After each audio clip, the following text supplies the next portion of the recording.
दोस्तों, आज की कहानी है बहू अपने मायके में बता देना कि शगुन में भारी सामान लेकर आए।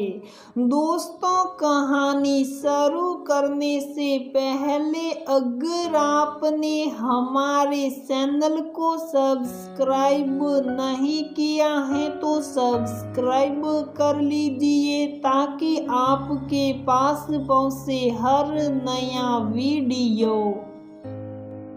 बहू अपने घर बता दिया है ना क्या क्या लेकर आना है शगुन में, सारी लिस्ट लिखवा देना, नहीं तो बाद में कोई कमी ना रह जाए।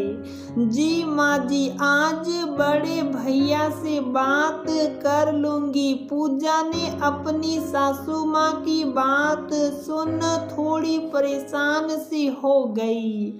पूजा एक साधारण घर से आती थी, लेकिन शादी संपन्न घर में हुई थी। ससुर जी और पति का अपना व्यवसाय था। घर में किसी बात की कमी नहीं थी। पूजा के बेटे का मुंडन संस्कार था, जिसके लिए पूजा की सासू माँ ने एक लिस्ट पकड़ा दी थी। पूजा को अपने घर लिखवाने को बोल दिया था। बेमन से पूजा ने लिस्ट तो ले ली थी, लेकिन अपने भैया से कैसे बोले, वो ये सोच परेशान हो रही थी। पूजा के पिताजी थे नहीं, बड़े भाई अमित से ही पिता का स्नेह पाया था पूजा ने। अमित की एक छोटी सी दुकान थी, जिसके आमदनी से घर चल जाता था। घर में भैया भाभी, माँ और एक भतीजा था। ये सोचकर ही पूजा की आंखें झलक आई। इतना संपन्न ससुराल है मेरा, और मेरी मायके की सारी स्थिति जानकर भी कैसे सासू माँ कह सकती थी कि मैं भैया को इतना कुछ लाने को बोलूं। रमन ने पूजा को किसी शादी में देखा था और उसकी खूबसूरती पे रिझ कर जिद कर बैठा, जब शादी करूंगा तो पूजा से ही। और जब सासू माँ ने अपने बेटे की जिद का मान रख पूजा को देखने आई तो बस देखते रह गई थी। हमें कुछ नहीं चाहिए, सिर्फ 2 जोड़ी कपड़े में आप बेटी विदा कर दे। यही तो कहा था माँ जी ने जब पूजा की माँ ने अपनी स्थिति से उन्हें परिचित किया था। क्या बात है, परेशान लग रही हो? पूजा को उदास देख रमन ने पूछा। कुछ नहीं रमन, बस यूं ही। क्या कहती पूजा पति से कि उनकी माँ की क्या मांगे हैं और कैसे वो बोले अपने घर सामान लाने को। मुंडन से कुछ दिन पहले भाभी का फोन आया, कैसी हो पूजा?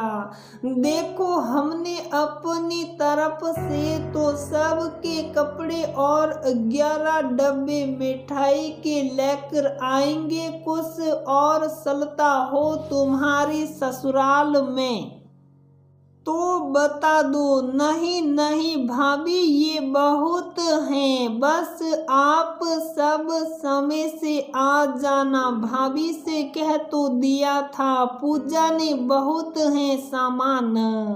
लेकिन मन ही मन घबराहट भी हो रही थी। माँ जी ने तो गोल्ड का सेट, अंगूठी और बच्चे के लिए चैन भी बोला था। क्या होगा उस दिन, कहीं माँ जी नाराज ना हो जाए। अजीब सी स्थिति गलती हो गई थी पूजा की, ना मायके बोला जाए ना सास को मना कर पाए। रात की नींद उसट गई थी। पूजा को यूं परेशान होता देख बार बार रमन भी पूछते, लेकिन पूजा बात टाल जाती। आखिर मुंडन का दिन भी आ गया। एक एक कर मेहमान आने लगे। पूजा भी तैयार हो भाई भाभी का इंतजार करने लगी। मन ही मन ईश्वर से प्रार्थना कर रही थी कि उसके मायके की इज्जत पे आंच मत आने देना प्रभु। तभी रमन के साथ भाई आते दिखे। भाग के पूजा उनके गले लग गई। ये क्या भैया, आप अकेले, भाभी और सोटू नहीं आए? और माँ वो कहाँ है? माफ करना पूजा, तेरी भाभी की माँ बीमार हो गई थी तो अचानक से तेरी भाभी को वहां जाना पड़ा, और माँ की भी थोड़ी तबीयत ठीक नहीं थी, इसलिए मैं अकेला ही आया।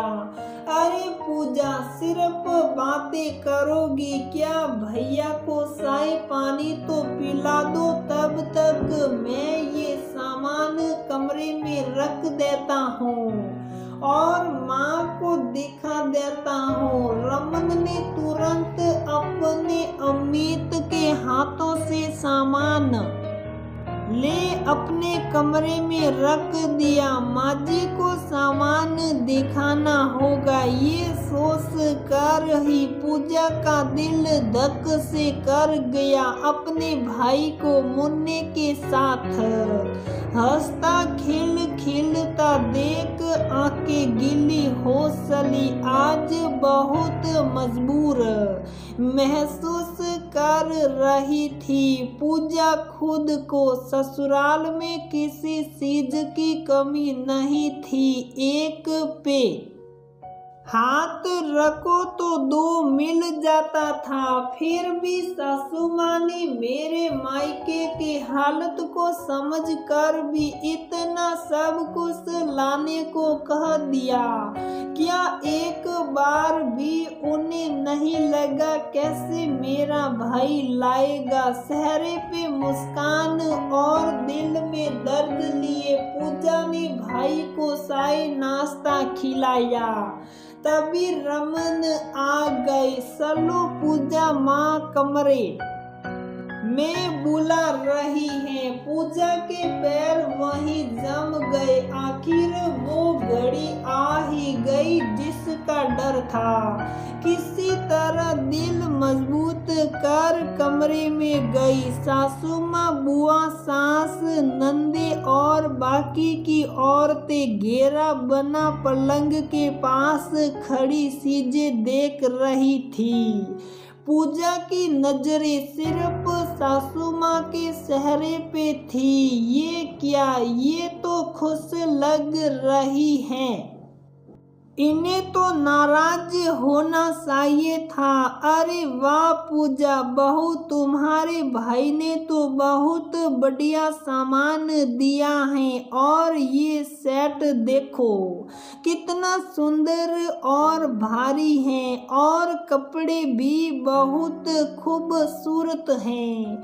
पूजा को समझ ही नहीं आ रहा था ये हो क्या रहा था। अब क्यों परेशान हो? अब खुशी खुशी सारे रस्म करो पूजा। कानों के पास रमन फुसफुसाए। आश्चर्य से पूजा उनका मुंह देखने लगी और एक पल नहीं लगा समझते कि ये सब रमन लेकर आए थे। रमन, आप चाचा। पूजा को चुप का इशारा कर रमन मुस्कुरा उठे। रमन के मुस्कुराते देख पूजा झट से समझ गई कि ये सारा सामान रमन ने अपनी तरफ से रखा जिससे पूजा का मान और उसके मायके का सम्मान उसके ससुराल में कम ना हो। पूजा वेदी पे बैठी। पूजा आज को अपनी किस्मत पे रश्क हो आया था। पूजा सोच में डूब गई कि अगर रमन जैसे पति अगर हर लड़की को मिल जाए तो किसी गरीब घर की बिटिया का मान उसके अमीर ससुराल में कम ना हो पाएगा।